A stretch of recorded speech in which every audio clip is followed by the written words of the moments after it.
Caitlin Clark was asked a simple question to end her rookie year. What are your plans for the offseason? Take time off? Rest? Maybe play some USA basketball? Or just stay in the gym on your own? Her answers sounded normal enough. She said she'd probably take about a week off, get her body back to full health, not lose the progress she'd made, maybe get involved with USA basketball. But while she was talking calmly about recovery and workouts, the internet was doing the exact opposite. For the last couple of months, social media has been in constant meltdown about one thing. Is Caitlin Clark actually staying in the WNBA system, or is she about to walk into something completely different? If you've been paying even casual attention to women's basketball, you already know why people thought she might be done playing by the old rules. This is a rookie who didn't just enter the league, she rewrote its economics. She sold out arenas, drove TV ratings through the roof, and forced charter flights into existence. And in return, she got hard fouls, jealous quotes, an Olympic snub, and a league culture that often treated her like an intruder. So when rumors of a new team started flying, people assumed the worst for Indiana, and maybe for the WNBA itself. To understand what Caitlin just decided, and why this confirmation is such a big deal, you have to look at everything she survived in year one. From the second she stepped on a WNBA court, it stopped being just basketball. It felt like war. Players who had spent years saying they wanted the women's game to grow suddenly turned into enforcers whenever Clark had the ball. We watched hip checks, flagrant contact, and cheap shots that had nothing to do with playing the ball. The Kennedy Carter hit in that Chicago Sky game became the defining moment. Caitlin was just standing there waiting for the inbound. The ball wasn't even in her hands when Carter blindsided her with a shoulder that belonged on an NFL field, not a basketball court. No screen, no play, just a body shot. The clip went viral, and the debate got ugly. Fans called it jealousy. Some media tried to spin it as old-school toughness, but everyone could see the dynamic. The rookie, bringing in millions, was being treated like someone who needed to be taught a lesson. And it didn't stop with physical play. The real slap in the face came from above, not from opponents. When the Olympic roster dropped and Caitlin Clark's name wasn't on it, that was the moment a lot of people started seriously questioning if she should stay loyal to this system at all. Here you had the most watched player in the sport, leading the WNBA in assists, blowing every attendance record out of the water, turning random Tuesday night games into national events, and she was left home. The official explanation was experience and continuity, but fans and insiders could connect the dots. There was real fear in certain corners that if Caitlin went to Paris, she'd completely overshadow veterans who had been waiting for their Olympic moment. Instead of embracing the new face of the sport, the establishment chose to protect the old hierarchy. The visual was brutal. Team USA playing in front of half-full arenas overseas, while Caitlin sat in America, resting, training, and continuing to drive more attention than the Olympic squad itself. And that's exactly when the offers started lining up. While the WNBA was busy humbling her, other leagues were ready to reshape their entire business model around her. First in line was Ice Cube and the Big Three. They didn't float some cute little PR stunt. They reportedly put a real, life-altering offer on the table, around $5 million to play a limited number of games in a co-ed 3-on-3 co-ed format.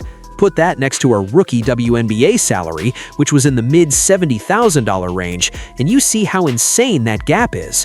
The message from outside leagues was loud and clear. We value you more than the system you're in does. And a lot of people, including fans who love the women's game, were telling her take the money, walk away from the disrespect. But Caitlin turned it down. She stayed in the WNBA. Whether people like her or not, that proved something important. She wants to build this league, not abandon it at the first sign of trouble. And still, that decision also showed just how big she really is. When someone can refuse $5 million to protect the women's game, the power dynamic changes. For the old guard and league leadership, that is terrifying. Then came the second major new team option, the Unrivaled League. Unrivaled is an off-season league launching in Miami, founded by Breanna Stewart and Nafisa Kalir. This isn't a low-profile side project. It's designed specifically to compete for eyeballs during the WNBA offseason, and it's structured to give players something they've never really had: leverage. Reports started circulating that Unrivaled was ready to make a Caitlin Clark, Lionel Messi type offer. Not just a salary bump, but serious equity, actual ownership in the league itself. That's next level. We're talking about a format built to highlight guards and shooters, 3-on-3 play in a modern, fast-paced style, plus the potential to be part owner in the product. Fans were begging her to say yes. Imagine Clark in Miami, surrounded by hand-picked talent, playing in a system tailored to her strengths, far away from the politics and physical targeting she saw all year. No more standing in the corner watching broken sets. No more getting drilled on off-ball plays while teammates stand around. Just space, rhythm, and freedom. Unrivaled even held a wildcard slot open deep into the process because they were so determined to land her. That alone tells you the leverage she has. A brand new league was basically willing to bend its entire plan around one player. But while everyone kept refreshing their feeds waiting for a Miami announcement, the real new team move happened quietly back in Indiana. The Fever front office finally realized they couldn't just ride the Caitlin Clark wave, making zero changes. They had watched her get hammered on the court, watched late-game leads slip away, and watched a rookie look more and more frustrated walking back to the bench, and they did something about it. They fired head coach Christy Sides. This is not personal. Sides is respected and liked, but in tactical terms, she was out of her depth coaching a talent this unique. We all saw the moments where Caitlin looked confused or visibly disagreed with play calls. Too often, she was dribbling against double teams 35 feet from the basket while 3 teammates stood still. Too often, key possessions went to lower percentage shooters while the best playmaker on the floor was used as a decoy.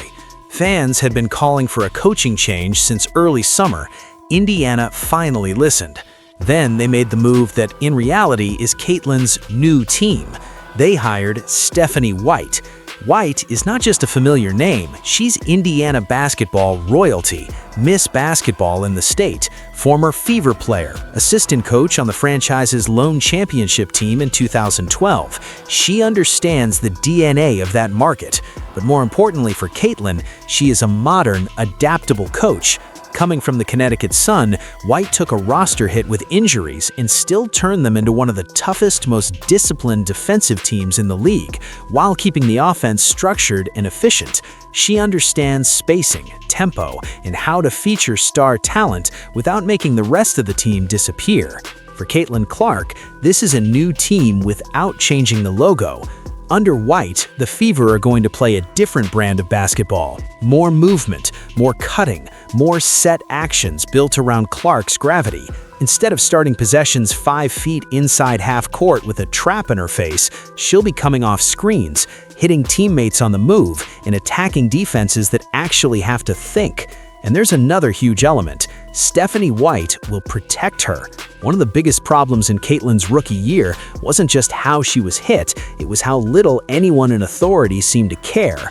When Kennedy Carter leveled her, the response from the Fever bench and staff was almost silent. There was no visible outrage, no real pushback. When DeJounte Carrington raked her across the eye in the playoffs, fans saw it, but the reaction felt muted. White has a reputation for holding officials accountable and standing up for her players in public and behind the scenes. Opponents can play hard, but if someone decides to go headhunting instead of hooping, Caitlin finally has a coach who will not shrug it off. That protection, on the court with better schemes and off the court with a stronger voice, is exactly what she needs to go from rookie phenomenon to perennial MVP candidate. Of course, the drama doesn't stop there. Hanging over all of this is the WNBA's expansion and the arrival of the Golden State Valkyries. With a new franchise backed by the Golden State Warriors ownership, based in a basketball-crazy Bay Area market, people immediately started whispering, could Golden State try to pry Caitlin away eventually?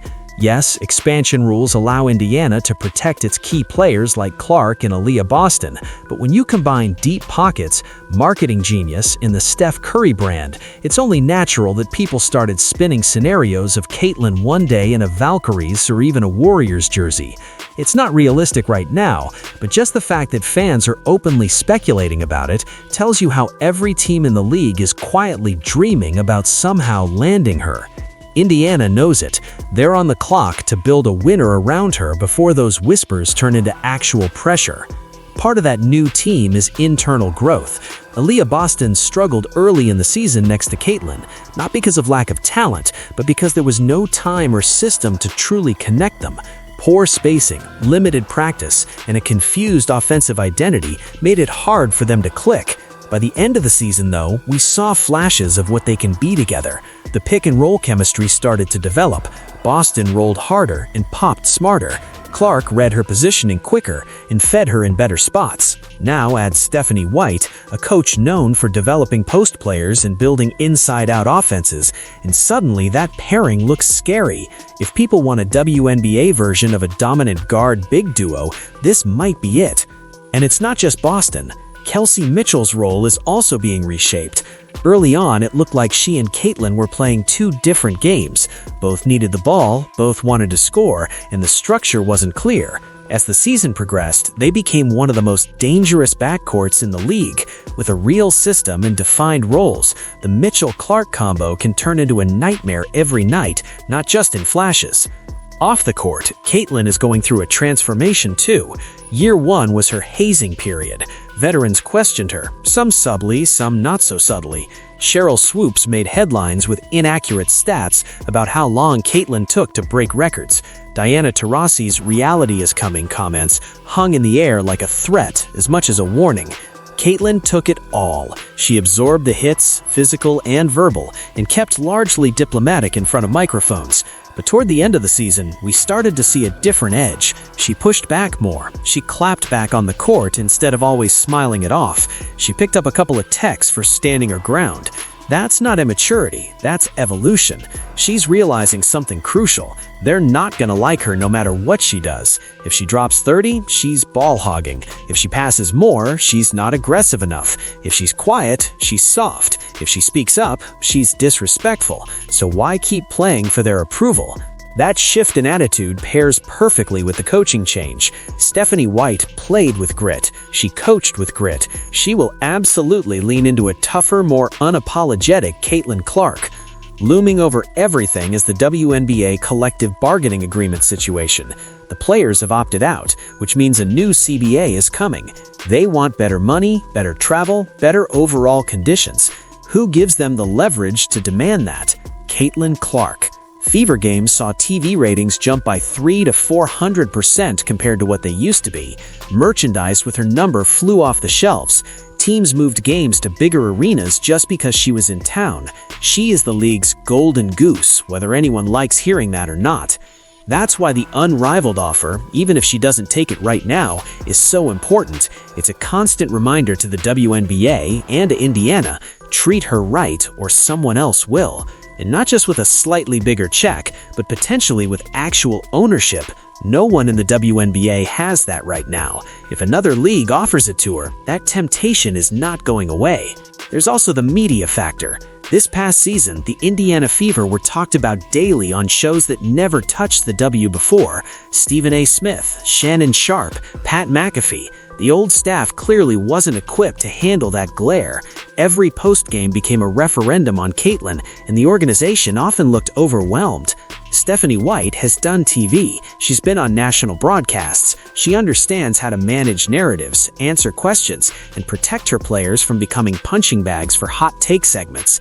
That alone changes the entire feel around this team.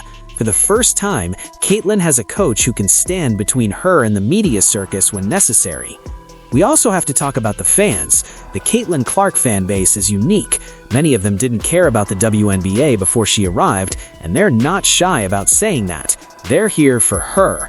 They travel, they buy number 22 jerseys, they flood social media with slow-motion breakdowns whenever she gets hit in the face with no whistle. These fans saw the way she was treated. They saw DeJounte Carrington poke her in the eye and walk away. They saw hard contact after the whistle. They watched refs let a lot go. Going into year 2, they're not going to accept a repeat. If the officiating in the league don't adjust, the backlash from this new wave of fans is going to be 10 times louder than it was last season. The WNBA cannot afford to shrug that off. The easiest comparison for all of this is Michael Jordan in the late 80s against the Bad Boy Pistons. He got knocked down, pushed, grabbed, and hammered. He didn't leave the NBA. He hit the weight room and he got a coach, Phil Jackson, who built a system that allowed him to dominate within structure. That's Caitlin Clark right now. Year 1 was her Detroit phase. Connecticut, Las Vegas, Chicago, they all tested her physically and mentally. Year 2 with Stephanie White is her system phase, the moment where raw talent gets married to an actual plan. So here's where everything stands. Caitlin Clark is staying with the Indiana Fever. She's not joining the Big Three. She's not bolting full-time to Unrivaled. She's not forcing a trade to an expansion franchise. But she's also not coming back to the same old situation. She's returning to a franchise that has finally acknowledged reality. If you have a generational superstar, you don't just throw her out there and hope for the best. You build a real team, a real system, and a real shield around her. This is Caitlin Clark's new team.